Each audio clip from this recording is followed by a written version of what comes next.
अस्सलाम वालेकुम। अॼु असां बावर्ची खाने में आहियूं।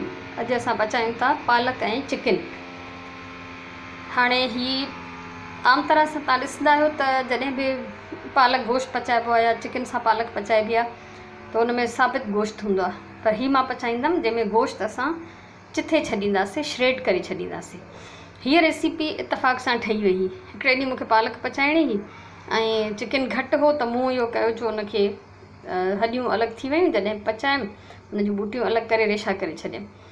सो उहा सभिनी खे एॾी वणी जो हाणे असांजे घर में पालक ईअं ई पचंदी आहे जंहिंमें असां गोश्त जा रेशा करे छॾींदा आहियूं। ऐं मुंहिंजे घर में किन ॿियनि बि जिन खाधी आहे त उहे बि हाणे पंहिंजे घर में ईअं था पचाइनि। हाणे ख़बर न आहे त तव्हांजे घर में छा थींदो, सो तव्हां पाण ट्राए कयो, ॾिसो तव्हांखे ईअं वणे थो त सुठी ॻाल्हि आहे। हाणे हीअ मूं वटि आहे पालक, अधु किलो पालक हुई जंहिंखे मूं बॉइल कयो आहे। ऐं तव्हां ॾिसो पिया हिन में पाणी आहे, मां भाॼियूं उॿारींदी आहियां, पाणी कोन हारींदी आहियां। हीअ गोश्त आहे मूं वटि, चिकन जूं 3 बूटियूं आहिनि, पाउ खां थोरियूं घटि आहिनि। ऐं हीअ हिकिड़ो वॾो खाइण वारो चमिचो अदरक थूम आहे। हीअ आहे कसूरी मेथी, असां सिंधीअ में मेथी चवंदा आहियूं हुरॿो, हुरॿो सिंधी लफ़्ज़ आहे। ऐं असांजे नंढे हूंदे खां हमेशह जेको आहे घर में वॾियूं पंहिंजो हुरॿो सियारे में सुकाए रखंदियूं, पोइ उहो असां इस्तेमालु कंदासीं। पर हाणे शहरनि में त इहो रवाजु नथो थी सघे, इन लाइ रेडीमेड कसूरी मेथी मिले थी जंहिंखे असां सिंधीअ में हुरॿो ई चवंदासीं। उहा हिकिड़ो वॾो चमिचो खाइण वारो सुकल आहे। ऐं उनखां पोइ हीअ ॾिसो हिकिड़ो टीस्पून लूणु आहे, हिकिड़ो टीस्पून ही ॻाढ़ा मिर्च आहिनि, अधु टीस्पून, 1/4 टीस्पून, चोथों हिसो नंढे चमिचे जो हैड आहे, ऐं अधु नंढो चमिचो जेको आहे उहो पीठल धाणा आहिनि सुकल। ऐं गरम मसाले में ॾिसो हीअ दालचीनी जी टुकड़ी आहे, हिकिड़ो नंढो फोटो आहे, 3-4 लौंग आहिनि, 4-5 कारा मिर्च आहिनि, ऐं हीअ आहिनि असां वटि कटियल सावा धाणा ऐं सावा मिर्च। सावा मिर्च को चाहे त कटे विझे, मां सजाई विझंदी आहियां दम में। सभिनी खां पहिरियों असां अचूं था हाणे पंहिंजी देॻड़ीअ ॾे। ॾिसो ई त मूं हिन में हिकिड़े मीडियम साइज़ बसर जो दाग़ करे टमाटर विझी मसालो ठाहे छॾियो आहे टाइम बचाइण लाइ। इहो आसान प्रोसेस आहे, इहो हर घर में हर खाधे में थिए थो। हाणे हिन में सभिनी खां पहिरियों असां विझंदासीं अदरक थूम। हीअ असांजी अदरक थूम हली वई, इनखे असां थोरो ॿाहिरि मां थोरी तेज़ थी कयां त जीअं शयूं पची वञनि। असल में हीअ टमाटर पेस्ट बि मां वटि फ्रीज़ थियल हो, जेको मां इलाही पहिरियों कढी रखियो त डिफ्रॉस्ट थी वियो आहे। अदरक थूम बि मां वटि फ्रीज़ थियल आहे, इहे बि कॾहिं मां तव्हांखे ॿुधाईंदमि। ऐं पालक बि मुंहिंजी फ्रीज़ थियल हुई जेका मूं सुबुह खां कढी रखी, हींअर मंझंदि जो टाइम आहे त मां पचायां पई।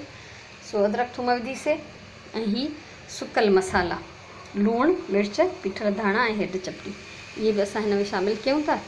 इहे पइजी विया ऐं हिनखे असां थोरो पचाईंदासीं। हीअ तमामु आसान आहे। हाणे असां हिन में विझंदासीं हीअ चिकन।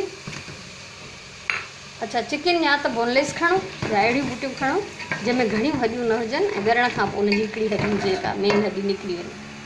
इन सां गॾु असां हिन में विझंदासीं हीअ साबित गरम मसालो, नंढड़ी दालचीनी जी टुकड़ी, लौंग, कारा मिर्च, हिकिड़ो नंढो फोटो विझी वियो।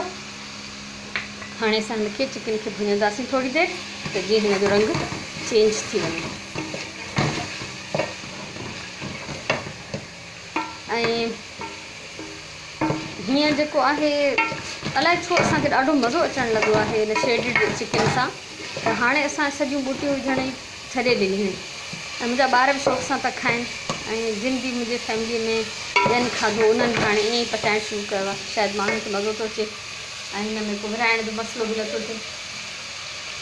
हाणे हीअ असांजो चिकन पची रहियो आहे,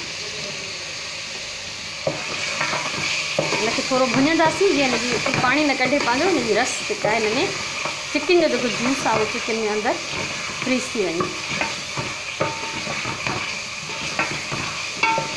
हिनखे चङी तरह भुञण खां पोइ असां हिन में पालक ऐड कंदासीं।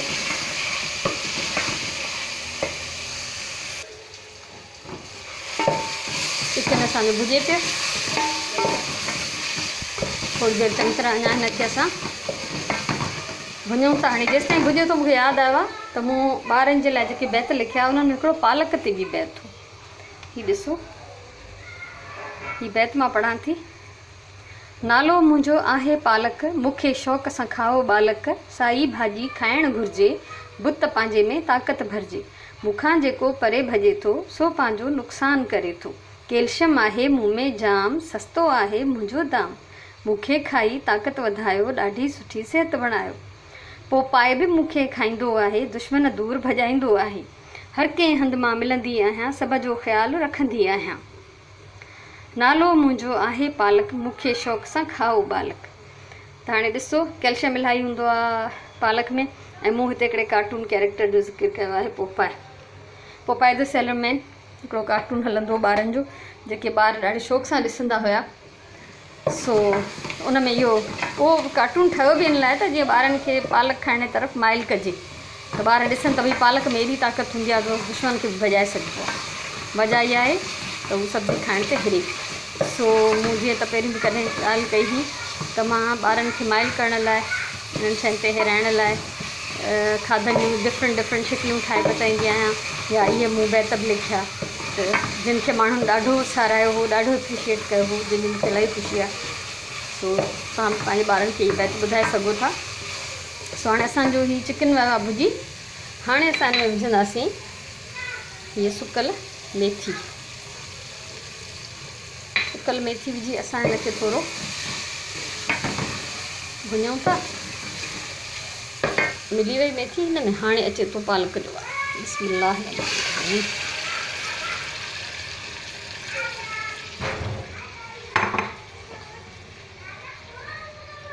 हाणे तव्हां ॾिसो पालक में चङो ई पंहिंजो पाणी मौजूदु आहे।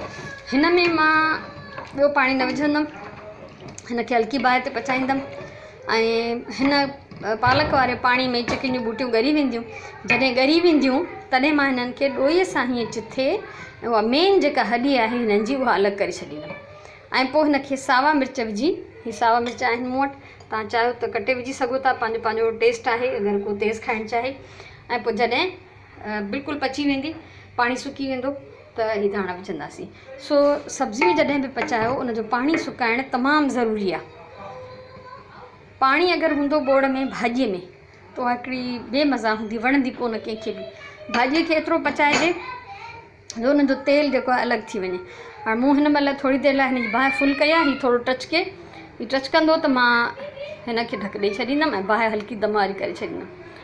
सो मूंखे उमेदु आहे त तव्हांखे हीअ रेसिपी वणंदी ऐं पंहिंजे ॿारनि खे खाराईंदो, उहे बि पसंदि कंदा। ऐं कंहिं महिल कंहिंजी दावत में तव्हां अहिड़े टाइप जो बि थोरो बोड़ तजुर्बे जे तौर ते पचाए ॾिसो त खाइण वारा छा था चवनि, उनखे वणे थो या न, तव्हांजा पंहिंजा घर जा भाती छा था चवनि। सो इहो हिकिड़ो तजुर्बे जे लाइ तव्हां थोरो खाधो पचाए सघो था। ऐं मूंखे उमेदु आहे तव्हांखे हीअ रेसिपी पसंदि ईंदी। अगरि पसंदि आई हुजे त शेयर ज़रूरु कजो, वीडियो लाइक ज़रूरु कजो, मुंहिंजो चैनल सब्सक्राइब कयो। ईंदड़ वक़्त में बि इंशाअल्लाह ज़िंदगी रही त कुझु सुठियूं शयूं अञा मां तव्हांखे सेखारींदसि। ऐं उनखां अलावा पंहिंजी ॿोलीअ सां प्यारु कयो, पंहिंजी धरतीअ सां प्यारु कयो। को बि सुवालु हुजेव, का शइ सम्झ में न आई हुजेव त तव्हां पुछी सघो था मूंखां कमेंट में। सो हाणे असां पंहिंजी वीडियो हिते ख़तमु था कयूं। हीअ जॾहिं पाणी सुकी वेंदो, गोश्त ॻरी वेंदो, बूटियूं भोरे ऐं मां हॾियूं कढी हिन में सावा मिर्चनि जी दम ॾींदमि। ऐं जॾहिं फाइनली हिन जो पाणी सफ़ा ख़ुश्क थी वेंदो त मां हिन में धाणा विझी सर्व कंदसि। सो अल्लाह तव्हांखे ख़ुशि रखे। अल्लाह वाही।